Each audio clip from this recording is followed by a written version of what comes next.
warahmatullahi wabarakatuh. Hai adik-adik mahasiswa, bagaimana kabarnya hari ini?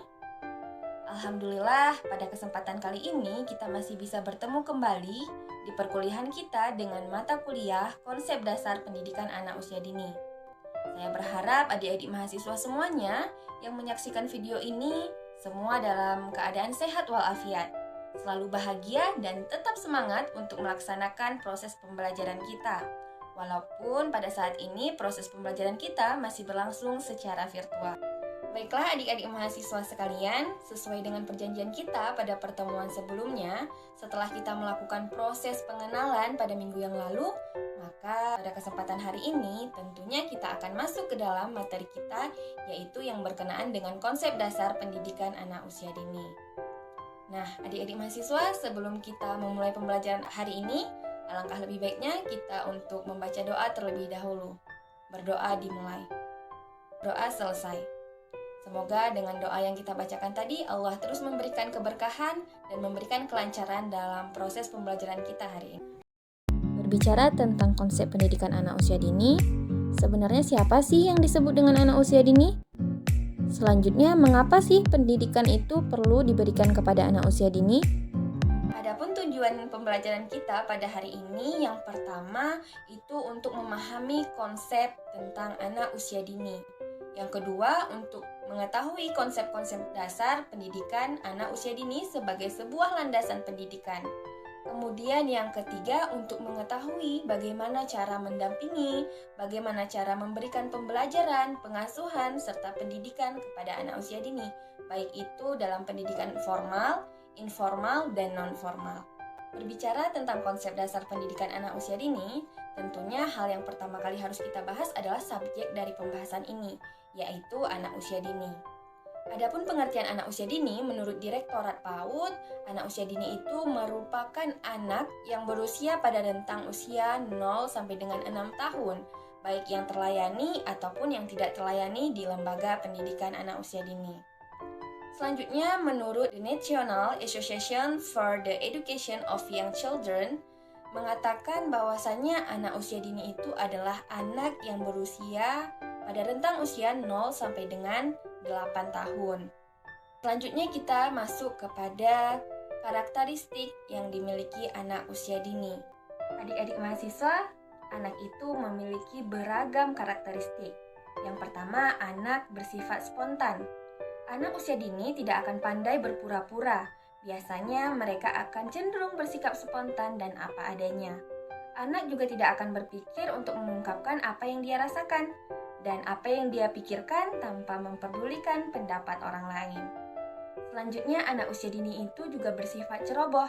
Dengan sifat spontan yang dimilikinya, anak juga cenderung tidak mempertimbangkan tindakan yang akan dia ambil.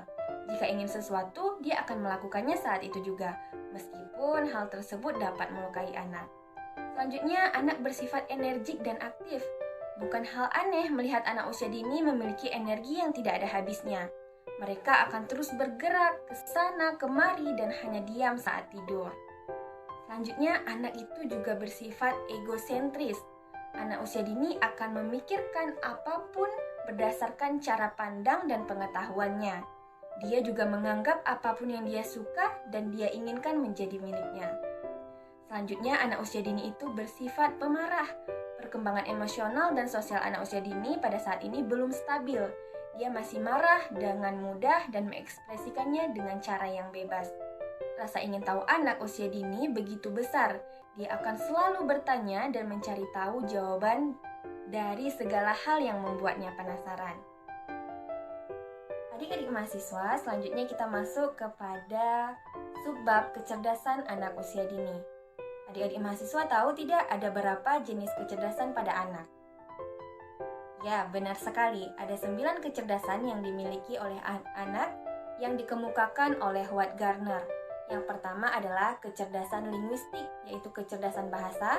Selanjutnya kecerdasan logika matematika, kecerdasan visual spasial, kecerdasan kinestetik, kecerdasan musikal, kecerdasan interpersonal, kecerdasan intrapersonal, dan yang terakhir itu ada kecerdasan naturalis. Baiklah adik-adik mahasiswa, begitulah sekiranya gambaran tentang hakikat anak usia dini. Nah, dari penjelasan tadi bagaimana Apakah adik-adik mahasiswa merasa bahwasannya pendidikan untuk anak usia dini itu merupakan hal yang sangat penting? Ya, benar sekali. Pendidikan pada anak usia dini adalah hal yang perlu kita lakukan. Masuk kepada konsep pendidikan anak usia dini. Pendidikan anak usia dini adalah suatu upaya pembinaan yang ditujukan kepada anak sejak lahir sampai dengan usia 6 tahun yang dilakukan melalui pemberian rangsangan pendidikan untuk membantu pertumbuhan dan perkembangan jasmani serta rohani anak agar anak memiliki kesiapan dalam memasuki sekolah dasar dan melanjutkan kehidupan di masa yang akan datang. Adapun bentuk-bentuk layanan pendidikan anak usia dini menurut Undang-Undang Nomor 20 Tahun 2003 tentang Sistem Pendidikan Nasional, bahwasannya PAUD itu diselenggarakan sebelum jenjang pendidikan dasar dan melalui 3 jalur. Yang pertama ada jalur pendidikan formal. Nah, jalur pendidikan formal ini adalah bisa berupa seperti bentuk taman kanak-kanak, kemudian Raudatul Atfal, atau bentuk lainnya yang sederajat. Selanjutnya, jalur yang kedua itu ada pendidikan non-formal. Nah, pendidikan non-formal ini berbentuk seperti kelompok bermain, taman penitipan anak, kemudian bentuk lainnya juga yang sederajat. Dan yang terakhir itu ada PAUD pada jalur pendidikan informal, di mana bentuk pendidikan ini adalah pendidikan dasar ataupun pendidikan yang diselenggarakan oleh keluarga ataupun lingkungan anak. Adapun tujuan pendidikan anak usia dini secara umum itu adalah untuk menumbuh dan mengembangkan setiap aspek perkembangan anak yang terdiri dari agama dan moral, perkembangan fisik motorik, kognitif, bahasa, sosial emosional, dan seni. Nah, dengan mengembangkan setiap aspek perkembangan tersebut, diharapkan anak bisa tumbuh dengan mandiri dan bisa bertanggung jawab untuk dirinya sendiri dan orang lain. Baiklah adik-adik mahasiswa, begitulah penjelasan tentang materi kita hari ini terkait dengan konsep dasar pendidikan anak usia dini. Bagaimana? Apakah adik-adik mahasiswa bisa memahami materi yang saya sampaikan? Baiklah, selanjutnya saya akan memberikan tugas kepada adik-adik mahasiswa. Silahkan untuk menyampaikan pendapat, kesimpulan, apapun yang adik-adik mahasiswa ketahui terkait dengan materi hari ini, dan akan saya tunggu jawabannya di WA Group. Oke, sekian saja penjelasan pada hari ini. Semoga apa yang kita pelajari hari ini dapat bermanfaat bagi kita semua. Nah, di akhir pembahasan ini saya ingin menyampaikan bahwasannya pendidikan merupakan hal yang perlu diberikan kepada anak usia dini untuk menumbuhkan kemampuan perkembangan yang dimiliki anak. Jadilah lingkungan yang terbaik untuk anak belajar, karena pada anak usia dini, anak akan menerima dan menyerap informasi begitu cepat dari lingkungannya.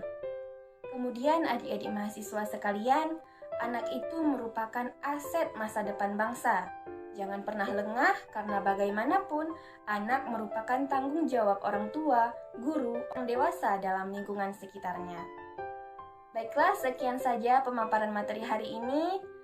Terima kasih kepada adik-adik mahasiswa yang telah menonton video ini hingga akhir. Selanjutnya tetap semangat ya, terus belajar, terus menggali ilmu dimanapun dan kapanpun. Insya Allah kita akan bertemu lagi minggu depan dengan tema konsep bermain dan permainan. Baiklah, saya mohon undur diri. Terima kasih. Wassalamualaikum warahmatullahi wabarakatuh.